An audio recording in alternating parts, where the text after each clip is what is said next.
নাই ভাড়া নাই আর কাছে আরে নিয়ে আসছি। আর আমার পরিবার রাত্রে না খাইতে লাগবে, মাটির উপরে দাঁড়াই বলি একেবারে আল্লাহ উপরে। আমার বাসায় এত কটার মতন মনে হয় চাল আছে, কাল হারাম। আমি কইছি বাজান আমি তো আমার কত গাড়ি তুলে না, এবার ডালে আইস সারা দিন বাজান গরিব মানুষ। সাথে টাকা না থাকায় কোনো গাড়ি নিচ্ছিল না এই বৃদ্ধা নারীকে। কয়েক ঘন্টা বসেছিলেন কারওয়ান বাজার সিগন্যালে। বিষয়টি দেখে মানবিক কারণে এগিয়ে এসেছিলেন এই রিকশা চালক। ভাড়া ছাড়াই বৃদ্ধাকে পৌঁছে দিতে চেয়েছিলেন গন্তব্যে, কিন্তু মহাসড়কে ব্যাটারি চালিত অটোরিকশা নিষিদ্ধ হওয়ায় তাকে আটকে দেয় ট্রাফিক পুলিশ। ডাম্পিং করে তার রিকশাটি, এতে কান্নায় ভেঙে পড়েন এই রিকশা চালক।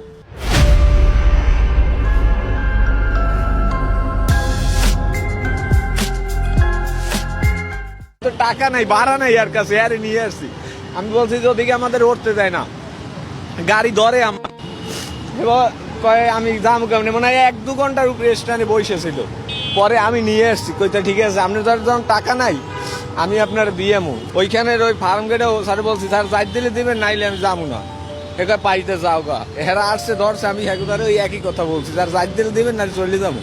কিন্তু আমি বলছি স্যার গাড়িটা ডাম্পিং এ নিয়ে না, এই ডাম্পিং এ স্যার গাড়িটা দিলে এইটা যে আমি সারাবো এই টাকা আমার দ্বারা নাই। আর আমার পরিবার রাত্রে না খাইতে লাগবে, মাটির উপরে দাঁড়াই বলি একেবারে আল্লাহ উপরে।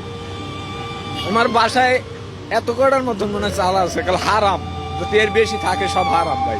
সড়কের পাশে দাঁড়িয়ে রিকশা চালকের সঙ্গে কাঁদতে দেখা যায় বৃদ্ধা এই যাত্রীকেও। জানান, তীব্র গরমের মধ্যে কয়েক ঘন্টা বসেছিলেন, টাকা না থাকায় কেউই গাড়িতে তুলছিল না।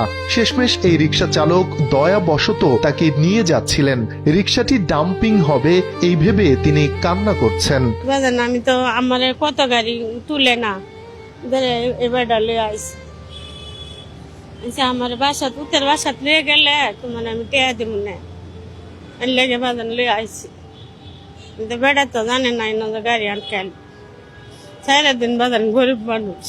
রিকশা চালকের দাবি, কারওয়ান বাজার থেকে ট্রাফিক পুলিশের অনুমতি নিয়ে তিনি বৃদ্ধাকে গন্তব্যে পৌঁছে দিতে যাচ্ছিলেন। পথিমধ্যে ফার্মগেট সিগন্যালেও আরেক দফা অনুমতি নেওয়া হয়, কিন্তু বিজয় সরণিতে গিয়ে ডাম্পিং এর শিকার হলো তার ভাড়ায় চালিত অটোরিকশাটি। একমাত্র উপার্জনের বাহনটি ডাম্পিং হওয়ায় এভাবেই কান্নায় ভেঙে পড়েন এই রিকশা চালক।